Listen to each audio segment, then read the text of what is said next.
Welcome to ReReview, where we watch movies from our past with a perspective from today. Your hosts are Matt, Bobby, and Austin, and we love the films from our youth, so we're taking a look back to see if they still hold up. On this episode, we're discussing Hot Fuzz. It was released in 2007, directed by Edgar Wright, stars Simon Pegg, Nick Frost, Martin Freeman. This movie is about unexpected life changes and what you do with it. Now, this is a fair warning. We're spoiling a 16-year-old movie, so if you haven't seen it, we will be revealing key plot points. Boy, will we be revealing those plot points. There's so much that happens in this movie that the best way I feel like I could describe it is that there's a journey and a ride you go on, and they take you on just an emotional roller coaster of, I'm going to say ups and downs, but this is kind of the key thing, and I'm going to give my story, and then I'm going to ask you all what your first time was. When I first watched this movie, and I distinctly remember this because I feel terrible saying it, I had put it on late at night and didn't know what I was walking into or what to expect. And, you know, we see the way this movie starts. Nicholas Angel kind of walks into the police precinct, and we get his history, right? All these really cool shots of, you know, what he is and who he represents as a police officer. And he's done everything that you could ever want to do as a police officer and is very successful in the position. And I just remember watching the movie, and as they're building up all this story leading to, you know, him going to Sanford and the village, I fell asleep. I'm not gonna lie. I fell asleep, and Blasphemy. I know it's so insane to like look back on it. And here's the catch: like when I woke up because all of a sudden the movie was loud. And you know why the movie was loud? Because it turned into an insane action film. Shootout. And I woke up being confused, going, what in the hell is happening right now? So I think it was a couple days later, I did a rewatch, and I was like, oh my God, this thing is unreal. I was tired, I'll admit it. And I think this is kind of the thing about the journey of the movie is there's a lot to appreciate as they do all the setup that leads into the action nature of it. And I didn't see it at first. And now this tends to be a movie that I'm more than happy to rewatch. Spoiler alert. So when was the first time you watched this one, Matt? I saw it in theaters, but I don't think that I saw it in its initial run. I think I saw it when it had entered like the discount movie theater level. I had seen Shaun of the Dead first, so I kind of went into it knowing Edgar Wright and Simon Pegg. So I had at least some understanding of kind of what I was getting into as far as the type of movie. And you can very much see like the through line of, you know, the directing style and writing style that the two of them have for these first two movies that they did. I don't know if I exactly knew what I was expecting going into it the very first time. I think that I was kind of expecting, because it's kind of weird when you compare the two characters of Sean and Nicholas Angel to each other. Like they're diametrically opposed type of characters. Yeah. So I don't know if I had like a full grasp of what I was going to be seeing. But as a fan of the 80s and 90s action genre, I very much appreciated it for what it was. I do think that this is a movie that is a rewatchable movie for all the small details, for all the setups and payoffs and all the homage things. I mean, I think there was at the beginning, Bobby, you'd called out the Shining reference, like you had always been here. Like there's so much small stuff, from details for within the movie and the details for other movies that I don't think I ever noticed that before this watch. Oh, even this one, there was stuff that I hadn't seen before too. I had to have seen this at least a half dozen times, if not more. And I'm still finding stuff watching it. Like it's kind of amazing, you know, from that point of view. Mm-hmm. Bobby, when was your first watch? So mine is a little bit similar to yours. I did not fall asleep, but I was really not paying that close of attention to the movie when I was watching it. It was kind of like a turn on some kind of HBO type channel and watch it. And I remember being really into it right away, but then something happened where I lost focus and something else happened or something. And I had a similar reaction to you where I wasn't really paying very close attention to it. And then the movie really took a wild turn and I was like, wow, this is really neat. I really want to go back and watch this movie again because there's a lot to it. And then I watched it again, and this time really paying attention closely to it. And like I said, I didn't really catch a lot of stuff, but it was really engaging and I really enjoyed it the next time I watched it again. And every other time I've watched it, I've enjoyed it. And I laugh a lot at the jokes. Like I've never seen them before. And there's just a lot of cool stuff in it. Yeah, that's what's weird because it's almost like a, for a first watch, maybe it's good to prep someone to kind of understand that this is going to be a very dynamic type film.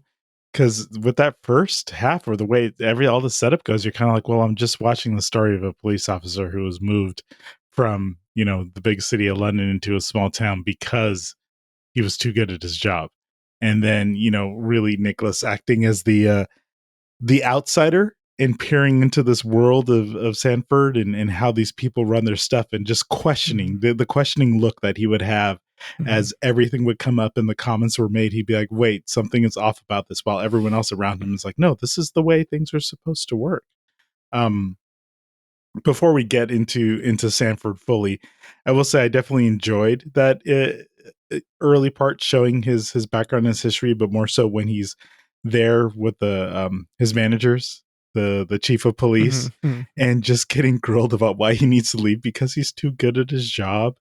And it killed me when they say, oh, you've always wanted to move out to the countryside. And then I'm going to call him Bilbo. Martin Freeman.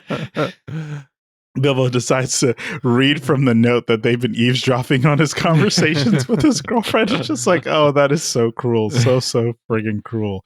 They really set it up to be like, he's someone that is so good at what he does, therefore everyone hates him. And they want to put him away in a corner. And then we get into a thing that I think all of us really, really enjoy, is that migration from London to Sanford. How long do you think they spent on that? Was it like 3 minutes, 4 minutes? I don't know. But they like captured what it feels like to travel. Yeah. And especially for me, travel alone so well. His like cell phone signal like proceeded to get lower and lower and lower as he weaker and weaker as he made his progression. It's what I think the movie kind of did a good job of, which is the idea of the montage. Not only doing, because like I feel like the whole point of a montage is to obviously crunch down a lot of information into a short amount of time. And I feel like Edgar Wright in this movie, maybe even just in his career in general, but specifically in this movie, did a good job of each montage had a purpose. That one specifically showing, like I said, it showed the aspects of travel, showing the cell phone signal gradually degrading over thing, just to show the distance from society, right? How far off into the boonies he's actually going, and just the level of having to travel in the way that, it's kind of jarring in a way to him as a character, but also to us, the way because like there'd be like huge crashing of like sounds and stuff, especially like the horns and stuff would be very like jarring. Like, I mean, watching this in the theater, it's like, kind of all up in your ears whenever that would happen. And like later on with like, the rest montages and everything else, it just does a really great job of taking the character from one point to another in an entertaining way, but also an informative way. So you can kind of see that progression of, what you're supposed to be getting, not only as the audience, but what the character is actually going through too. And you see his pain, right? With that travel, because he's there with his peace lily, like this thing that, his girlfriend eventually said that he loved the peace lily more than her. And, shout out to Kate Blanchett wearing a mask and not being recognizable. Well, I mean, we got Kate Blanchett and Peter Jackson. So that's a pretty great little. Wait, which one was Peter again? He was the Santa Claus with the knife. Oh my gosh. Thank you. It was so amazing. Forget this. It's so quick.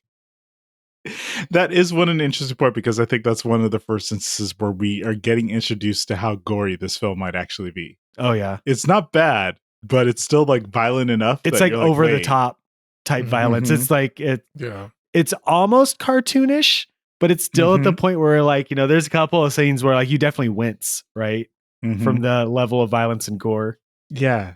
They, taking this character, we should talk about Nicholas as a whole, because again, you spend all that time learning about his strengths, and then obviously seeing his weaknesses that he loves the job. Mhm. So he gets to this little town, and they are, save for Danny, everyone's just like, get out of here, big city cop. And Danny's like, yo, I love everything about you. Can you tell me how violent you've been? He thinks he's like a movie star, like the movies he's seen.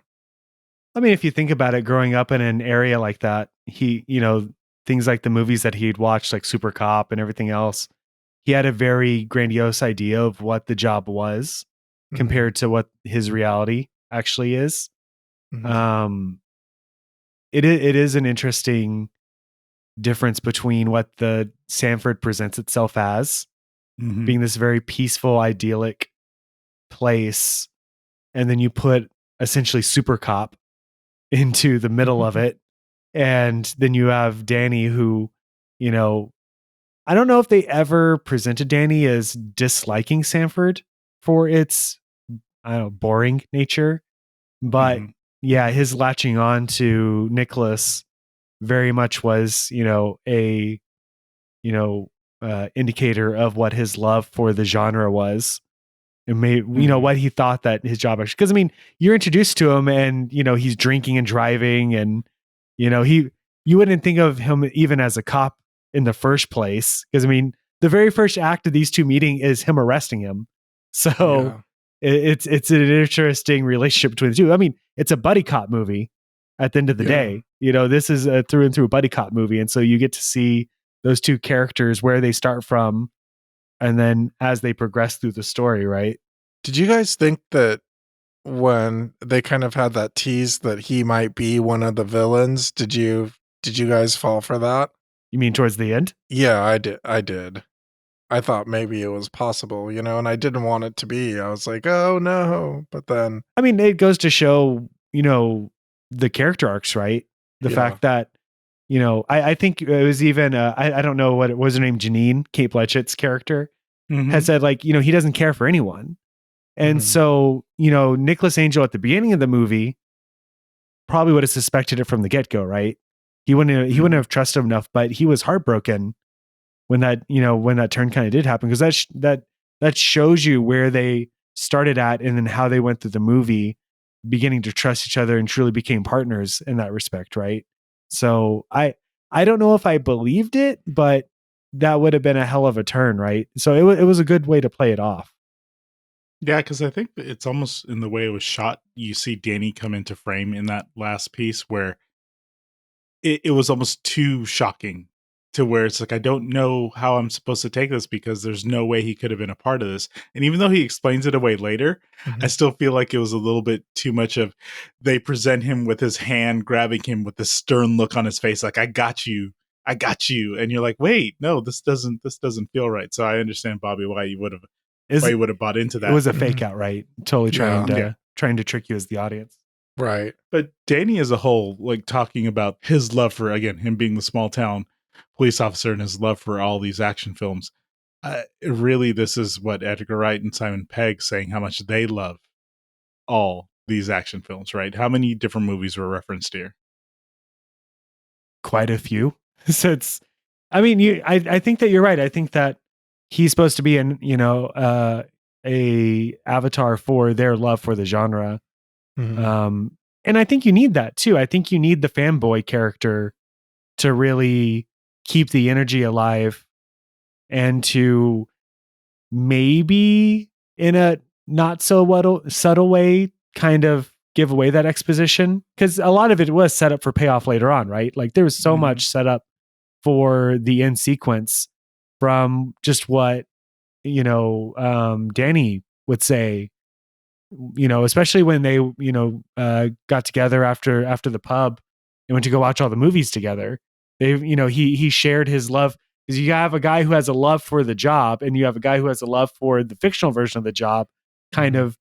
of conversing, and then you got that kind of setup for what would happen later, and even throughout the movie. I think that he was a good vessel for doing that without it becoming too on the nose. Mm-hmm. Plus, he brought the, a lot of good comedic timing. Not Oh, that yeah. everyone wasn't funny. Yeah. Oh, yeah. But what he added to try to balance, the Nicholas Angel character with how stern he is to kind of just bring some brevity. Like, do you really need to be this serious? Mhm. I think he did Nick Frost did a better job in this movie and his character than I think he did in Shaun of the Dead. I think Shaun of the Dead, he was intended to be an annoying character. That was his whole character and the way that it kind of played against Shaun. So I think he did a good job on it, but I think that it kind of was at the detriment to him being a likable character for the most part. Like he was likable to Shaun, but to me as a viewer, he wasn't as likable. Whereas like I feel like Danny was a likable character who was annoying, but he was annoying in how much of a fanboy he was. And that was it. And I could appreciate that as being a fanboy. So looking at the whole host of the police team as it is, Bobby, how did you feel about all the other characters that were kind of involved that gave Nicholas a lot of crap, but then eventually follow his lead? Yeah, one of my favorite parts of the movie was the whole throw you off with the, what are they called? The Andes? Those two guys. Like, I really loved how they had this really adversarial role in the movie, but then at the end, the whole group kind of, it wasn't just them two, it was the whole group. They kind of came together and it said, okay, we're a team here. Let's all work together. And that was kind of unexpected. I thought it seemed to me at first that the two Andys would be the villains much more than every citizen of the town, right? And I think that was intentional in hindsight. And, every time I watched the movie since, but my first view, I was really like pleasantly surprised by that. I'll call it a twist. How do you feel about the presentation of police officers here? Because you have a whole full group of people who refuse to actually look into what the hell was going on into their town, and they weren't a part of it. It's a lovable band of characters, right? But it would make you very weary about your safety if you probably lived in that town and anything bad actually did happen. But, to Bobby's point, right? Like they stepped up when stuff really hit the fan. I think that, is a good example of the way they wrote the character arcs. I think that they stayed true to themselves. Like they didn't change the characters during that arc, but they did show you the side of them once. Because I can't remember what his name was, but the one that kept deferring to Nicholas Angel. Oh yeah. On the every crime scene leading up to that. But then towards the end, he stood up and he was like, "This is what we're going to do." Right. And so I think with all the characters, you kind of got that. The only one that probably didn't change much was probably was it Bob Walker, the mumbling guy, the one with Saxon. Yeah, with the German Shepherd. Yeah. Didn't he even seem to buy in early? He was like, "Yeah, I could see that."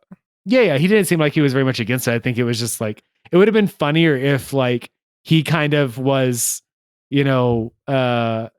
totally like believing it and maybe even gave something away that like he'd kind of figured it out too along the way. Right. And then it turned out that like, kind of played off of the fact that they couldn't understand him. But I guess everyone on I was about to call it the police force, but it's not the police force. No, it's too aggressive. They had, they all understood him. It was just Nicholas who did it, but towards the end he did. Right. So I think they were a great little team. I think that all of them were unique enough to kind of stand. Obviously the Andys were meant to be kind of a blur of who was who. But I think all of them stood out really well. I mean, watching this now, seeing Olivia Colman, she was great. Like I said, all of them, all of them I think played really well off of each other. And you really got the idea that they were even when they were adversarial towards Nicholas, they very much were a team, right? They were like the in group with each other. Okay, so then we have the flip side. We got our NWA, who is a whole other cast of characters. Who's your favorite NWA member?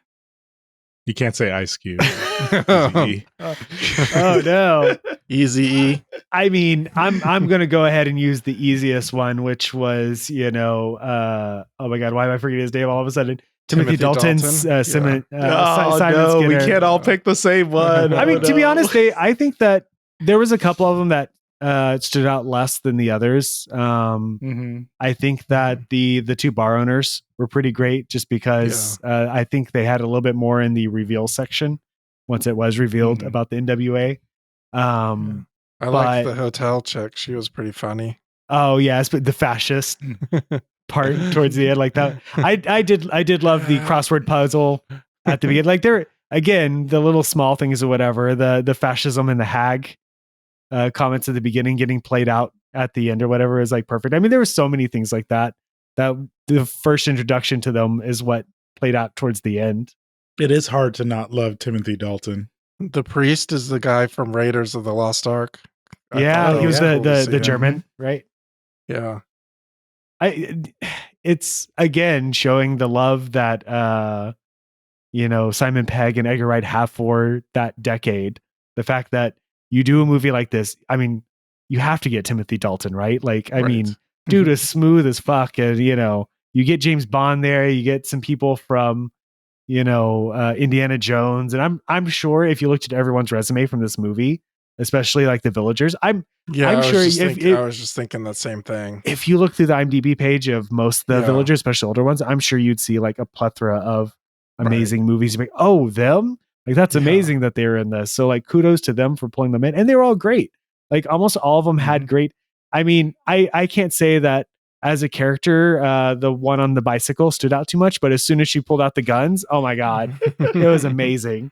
Oh, I'm a slasher of prices. So good. It is so much of those little things that really, help to make us stand out. And we're still like, we haven't even gotten into the insanity of the movie yet, but they start knocking off people left and right. And you have Nicholas, who's just frustrated because he's like, everything seems off and everyone wants to call it a what? An accident. An accident. That implies that no one did anything wrong. And so, as we go through and we get introduced to a very, Scream-like character without the mask. Like Scream versus the I Know What You Did Last Summer. Yeah. When were you like really putting the puzzle pieces together that truly everyone was taking part in the shenanigans and it wasn't just, going along with Nicholas who thought it was Simon Skinner the entire time? Honestly, I don't know if I'm going back to the first time I watched this. I don't think that I had put that together, to be honest, that it could be the whole until they told me that it was. I don't know if there was enough information at the time that I had caught. Watching it now, I see those little tidbits that are kind of in there. I mean, I even pointed out while we were watching this, like the gloves and everything else that everyone was wearing. And I didn't catch it. I don't think that I would have figured it out the first time. I was totally on board with Skinner. And then I was like, well, he's probably just doing something creative. Like, I think that once they did the reveal, it made all the sense in the world, but it's, it still wasn't one of those things where I was like, oh, everyone. And then I was like, okay, well, this is like Children of the Corn level, right? The village is in on it type thing. I was like, okay, now it was better, to be honest. It was better than just being a single person. Right. Yeah. Well, Bobby, we had the reveal that we're talking about here, and I know we're going to bounce back and forth, but that reveal came from the setup we had with Nicholas to truly believe that this was all a scheme to make sure land was going to be in the right hands because they don't want to have a big mega store come in and or make money from said land. And we get to that reveal moment and they share, like all villains decide to do in movies. They tell everyone what the real reason was for their desires and all the killing. And it was all trivial and petty. Right. That was really funny. I really like that. The actor was bad, so he had to die. And God forbid you have a like statue type dude who in your city, your city's just going downhill once that happens. So yeah, I mean it was just so clever because it made sense for the town that they had set up. They set up this small, like idyllic little town, and oh no, God forbid, like some crazy HOA that somebody builds like this giant monstrosity of a house, and like these are the kinds of things that like my small town HOA is going to worry about, like, and all this other stuff. And it's almost like you don't have real things to worry about. So you go on these kinds of things. But I thought it was really clever and really funny. And it just showed, like you said, Matt, earlier, about how much thought went into it. How it's like, okay, like here's the town that we have set up. It's a small town. And so what are the kinds of things that would be real funny about a small town? And, they nailed it at every turn. When we look at the deaths of the people that lead up to that, did you have like a particular favorite one? I know mine, but leading up to that reveal. I mean, my favorite one is the Timothy Dalton one where he's like, it hurts so bad. No, that's not the death. But I said leading up to it, Bobby. Oh, leading up to it? Up to the reveal, not after. All right. I guess the reporter guy then. Getting The his head smashed reporter in. got smashed. Yeah. I recently saw somebody did a Halloween costume of that. Oh, Freaking wow. amazing. Because we think it was probably practically done. It's kind of like a pyramid head looking type outfit that they kind of did for it. But yeah, that one is particularly gruesome. And I think both that and the shears in the neck, because they made a point to have the blood flow across the camera. Mhm. Right. And it just added a little bit of a visceral touch to what those poor people were going through for very, very petty reasons. Oh my gosh. She just fell on top of him. Yeah, everything is an accident. So poor Nicholas starts losing his mind, and he's basically reinforced that he's losing his mind and that he shouldn't be thinking about these things.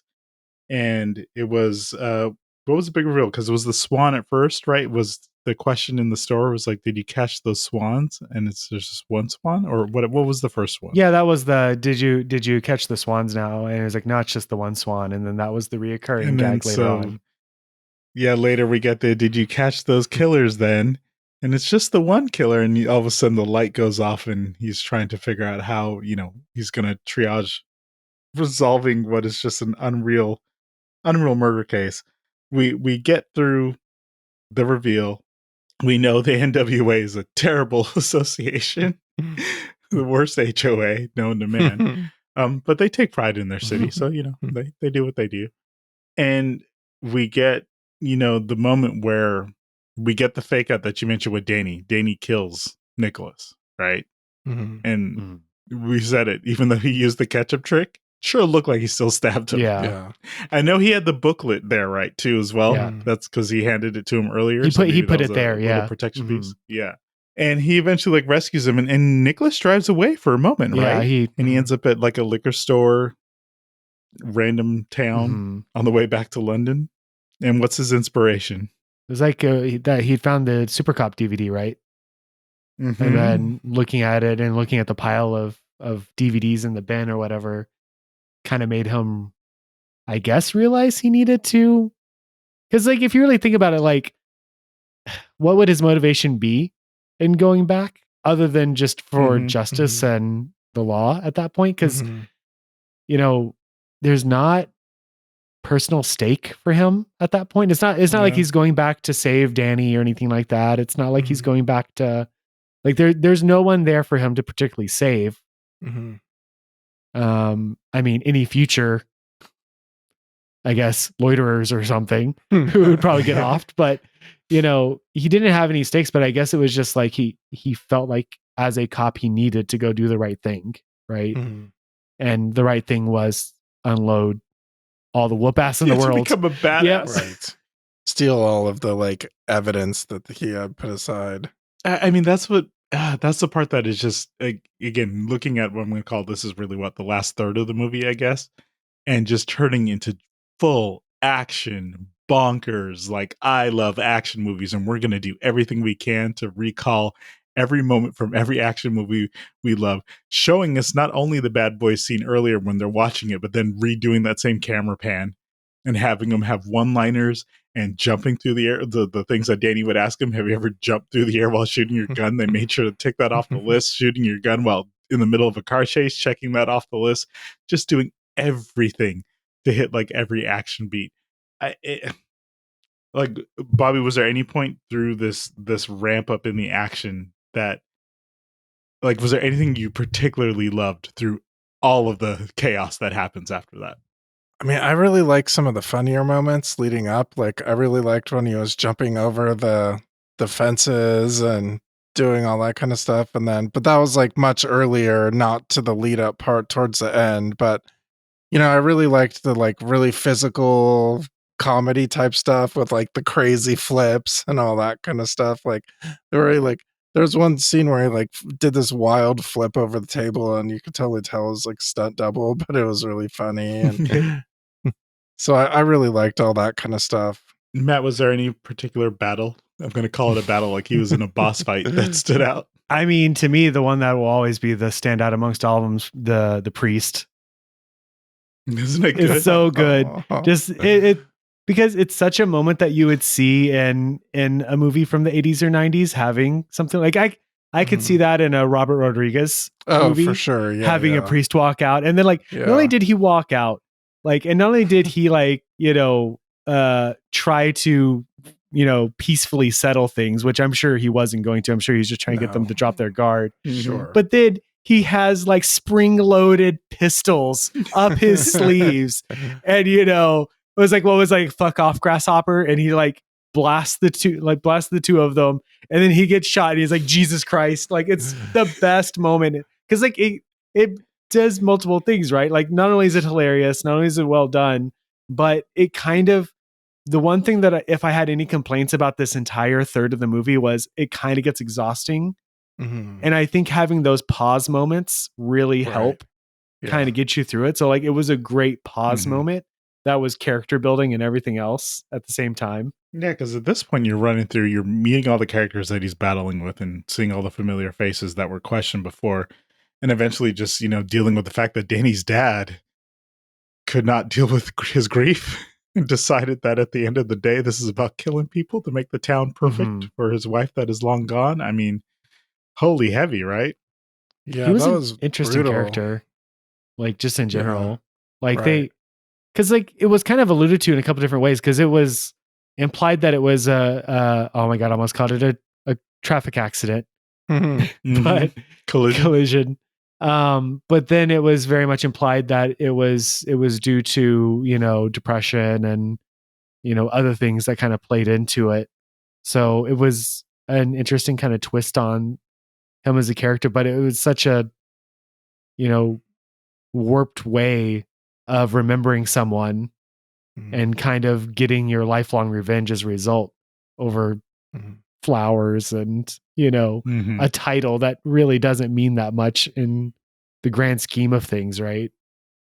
But he leads to some of the quintessential chase that happens, and we get a clear love for, I'm going to say what, Japanese cinema. We get a Godzilla moment, right? Is that how else would I want to look at this fight that happens over the miniature town? Kaiju moment, yeah. Yeah. Exactly what I was thinking. Like almost to the point where I'm kind of sad they didn't at least try to do some sort of homage music. Or because they use so many like animal sounds. I'm kind of surprised they didn't have like a Godzilla sound somewhere in there, but I'm sure there was a lawyer that was like, no, we can't do that. There were so many animal sounds for just non-animal related things. Yeah, that battle in particular, you see the car fly over and you see the kid who's like, I'm just checking out the miniature town. And it just turns into the chaos, and it turns into, I think, Bobby, the one you mentioned, which is still gives me pain every time I see it, which is Skinner slipping on the truck and just having the spike go through the bottom of his jaw. Doesn't kill him, but oh my gosh, like, it looks so painful. It kind of makes it worse that he doesn't die. Like, I think if it would have just went through him, I think that would have been a little bit, but the fact that he not only survives, but then you get to hear him kind of in agony afterwards. Like it's funny, don't get me wrong, but it made me wince more knowing that he was alive. And then like my mind automatically goes to like, what would it feel like to have that happen? And that made it worse. Yeah. And I'm like, oh no, nope. And then they said, you're going to need some ice cream. So there was like even a callback for that too. Just shenanigans. We eventually lead to Tom Weaver, who just is the number one NWA member, bringing out I said it was a blunderbuss, his old school gun, and he shoots Danny, and the place explodes, and we all basically said, well, they should have all died in the movie. Should have been there. Yep. That submarine You think there's bomb another was so cut out funny. there? Like, how on earth did they come up with having like some? I guess, is that like an English thing where they still exist on the English countryside or something? Like, The how on mines? earth? Yeah, I A sea mine in particular seems a bit yeah, odd, for but I think that's what made that right, character that's who what had I'm all the saying, guns yeah. even more special. Mhm. Yeah, obviously everyone survives, which is a very good thing for the movie, but it would be interesting to think if there was a different cut as they all lived through that entire explosion. Matt, you mentioned it in terms of something that you could see changing. I think I want to pivot that question to think of Edgar Wright as a whole. Mhm. As we've kind of reached the end of the film, we understand, eventually Nicholas stays. He is offered a job back in London because they realize without him their numbers suck. But when it comes to Edgar Wright, you're right. You mentioned Shaun of the Dead, but he's released other stuff: World's End, Baby Driver, Last Night in Soho. When you think Edgar Wright, where are you ranking this one?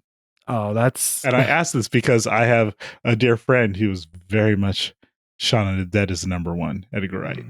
So I mean, I want to see how we all it's sit. hard because I think that, to his credit as a director, I can't really peg him as a one trick pony as far as the types of movies he's done. They've all been very varied in what he tried to accomplish with the genres and characters and everything else. But if I'm making my Edgar Wright list, honestly, as much as I like Shaun of the Dead, like this one's going to be number one for me.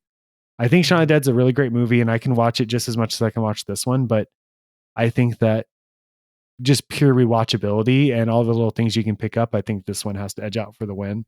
Even over Scott Pilgrim? Yeah, even over Scott Pilgrim. Ooh, I like Scott that's what I was Pilgrim, but looking for. if you were asking me my top three, it's Hot Fuzz, Shaun of the Dead, Scott Pilgrim from him. It's a pretty good order, Bobby. Yeah, I have to agree with Matt. I think this one is on the top for me. I do really also like Baby Driver, even though it's very different than some of the other ones. But I do think that this one is really high up there for me. I mean, I just enjoy this movie every time I watch it. It goes by quickly.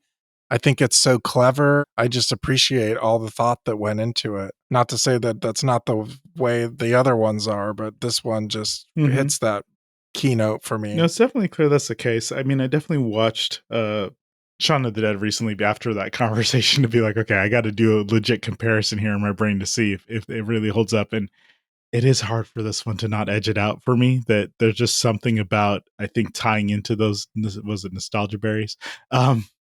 But being such a love for action films. And I get the Shaun of the Dead is a love for zombie films, but this thing just really takes it over the top in terms of saying this is what we're going to be, and hiding that at first. Like I said, the thing that I was very surprised by was like, I didn't expect it to turn into all that craziness, but when you realize how they set all of it up, it's friggin' phenomenal. Probably cheating because we all kind of answered without answering, but let's make it formal.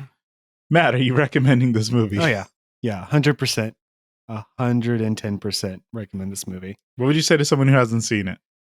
Go into it with an open mind. Don't go with any kind of, thoughts on what you think it might be or what you want it to be, and just kind of let it be its own thing and just kind of go along for the ride. And watch it twice, at least. Yeah, I think that's a really good point. Bobby, you recommend Yeah, it? absolutely. And I'd say avoid my pitfall and pay attention the first time you watch it. don't be on your phone. Don't look for the distractions. Yeah, I think there's no way we're all in the same boat here. This is one of probably all of our favorite films. That I would say from a rewatching standpoint, I've probably got it on quite a few times during the year. It's an easy one because there's so much enjoyment, and like Bobby mentioned earlier, you can still laugh at these jokes. They surprisingly don't get stale or old. They feel refreshing every single time. And maybe if you're watching it every single day, they could slow you down. But at least the gaps that I watch this in, it's just funny every single time. So I think without question, this gets all of our vote of approval to definitely watch and watch again to pick up on all the nuance that's in there. As always, thank you for listening. And remember, if we don't come down hard on these clowns, we're going to be up to our balls in jugglers.